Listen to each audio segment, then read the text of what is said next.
China's Z-10ME helicopter and its TY-90 missile will completely turn the tables. Think about what this means strategically. This is another J-10CE moment. What if I told you that China has delivered to Pakistan a weapon perfectly positioned to counter India? Well, that just happened. On July 9th, something huge happened that most people missed. China delivered the Z-10ME attack helicopter to Pakistan. But here's the thing, this isn't just any helicopter. This weapon represents the final piece of the puzzle in Pakistan's quest for complete air dominance over India. On May 7th, Pakistani pilots absolutely dominated at high altitude with the J-10s. But when it comes to low-altitude combat, India's AH-64E Apache still enjoys a considerable generational superiority.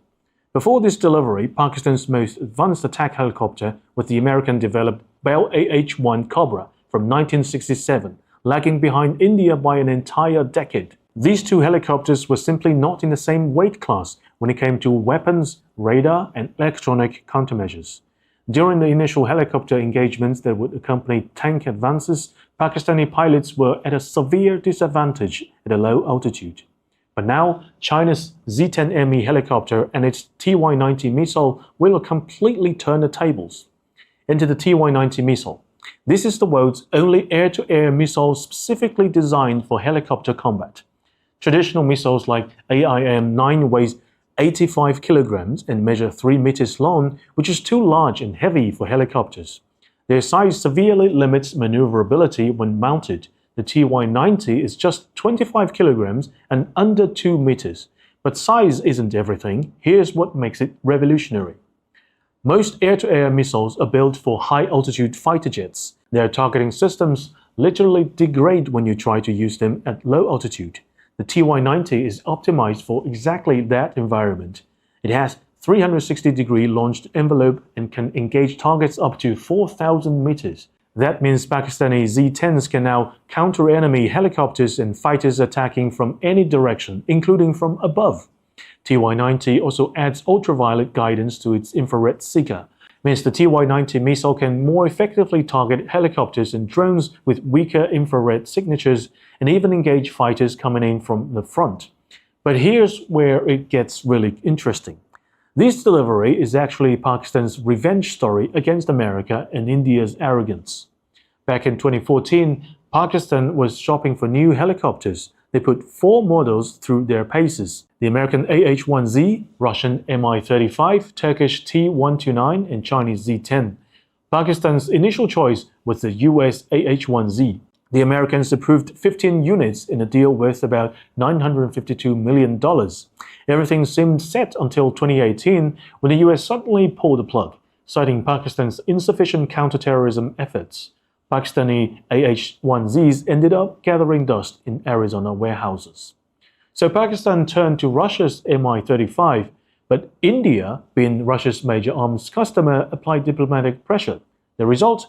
Pakistan was allowed just 4 units, nowhere near enough to meet their security needs. Next up was Turkey. Pakistan negotiated to buy 30 T-129s, and Turkey was willing to sell, but then US sanctions kicked in, blocking the export of helicopters' engine. Once again, no delivery. Finally, in January 2022, Pakistan announced that they were in talks to buy the Z-10ME. This time, they were pleasantly surprised by how smoothly things went. Pakistan and China had enjoyed stable diplomatic relations for years. The reason Pakistan had initially passed on the Z-10 was simple. The early variants were developed for China's southeastern coastal regions and suffered from obvious power shortcomings in Pakistan's high-altitude environment.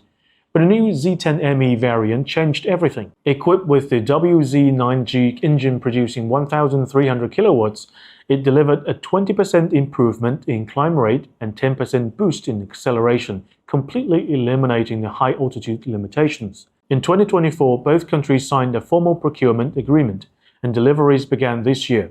Think about what this means strategically.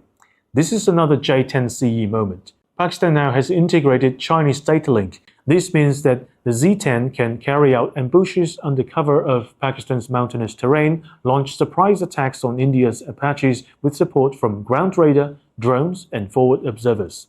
India that once had advantages in low-altitude combat, they're now sitting ducks for surprise attacks. This isn't just about helicopters. This is about what happens when you try to bully your neighbors through weapons dependencies. America thought they could pressure Pakistan by withholding weapons. Russia bowed to India pressure. Turkey got blocked by US sanctions. China. Once a contract is signed, it's strictly between our two countries, and no third party can interfere. Serbia ordered Chinese FK-3 air defense missiles in 2019. This is a large air defense missile system similar to the S-400. And according to Vučić, the equipment was originally planned to be transported via Ukrainian An-124 aircraft on February 25, 2022, but the Russian-Ukraine conflict that erupted on 24th disrupted the plan. Furthermore, after the presidential election ended on April 2022, Serbia also experienced large-scale protests and riots. But even under such complex circumstances, China still delivered missiles to Serbia on schedule. Beijing used Y-20 military transport aircraft for 3 consecutive days, flying directly through the airspace of NATO members like Turkey and Bulgaria to complete the delivery. Pakistan's choice proves something crucial. In today's world, importing weapons isn't just about price and data. It's about having reliable partners who won't abandon you when politics get complicated.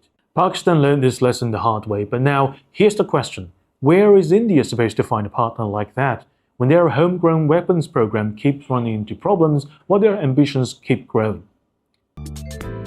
偷偷告诉大家，我最近发现了新法宝 Royal Face 逆时奇迹系列，它有活肤露、全效精华，还有精华霜。尤其我皮肤比较偏干，所以我非常的注重保湿。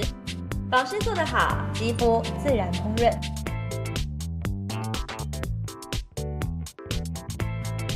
提亮肤色更年轻，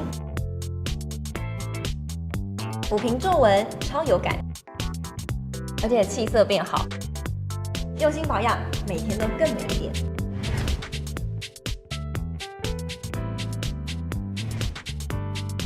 美吧！偷偷告诉大家，我最近发现了新法宝 Royal Face 逆时奇迹系列，它有活肤露、全效精华，还有精华霜。尤其我皮肤比较偏干，所以我非常的注重保湿。保湿做得好，肌肤自然烹润。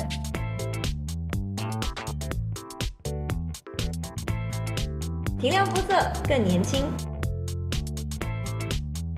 抚平皱纹超有感，而且气色变好。用心保养，每天都更美一点。